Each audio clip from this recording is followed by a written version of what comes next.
Some toys are meant to bring joy, but for Sasha, one old doll became the stuff of nightmares.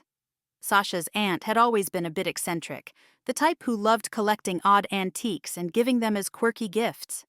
But when she handed Sasha an old porcelain doll for her birthday, it turned out to be more than just an oddity. It was a curse. The doll was fragile and worn, its face painted with delicate, lifeless features. Its eyes, made of glass, seemed to follow Sasha no matter where she stood.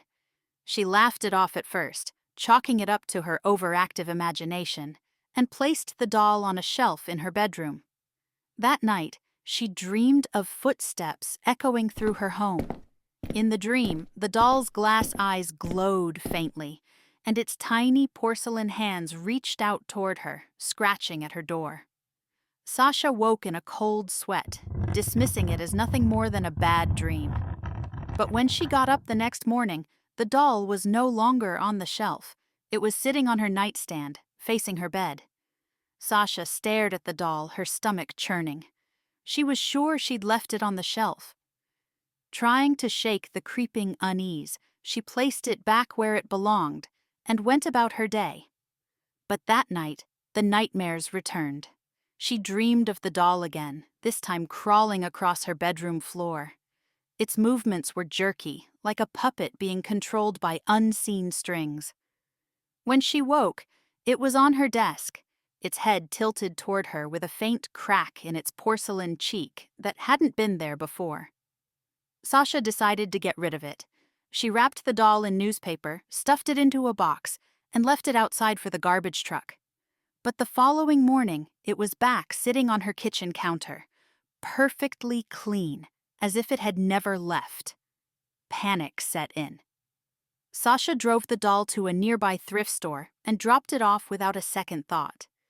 She felt relief for the first time in days, thinking she was finally free of it. But when she returned home, her blood ran cold. The doll was waiting for her, sitting in the middle of her living room, its head now turned slightly to the side, as though mocking her. That night, Sasha locked the doll in her closet and braced a chair against the door. But around 3 a.m., she woke to the sound of something scratching against the wood. She froze, heart pounding, as the scratching turned to faint whispers. "I missed you," the voice said, soft and childlike. Sasha grabbed her phone and fled the apartment, not stopping until she was miles away. When she returned the next day, the doll was gone, but her relief was short-lived. In its place was a single note, written in jagged handwriting. "See you soon."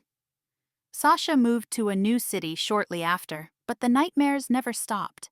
Sometimes she hears whispers in the dark, and every so often she finds small porcelain shards left on her doorstep. Have you ever owned something you couldn't explain? Tell us in the comments, and don't forget to subscribe for more stories that will keep you checking the shadows.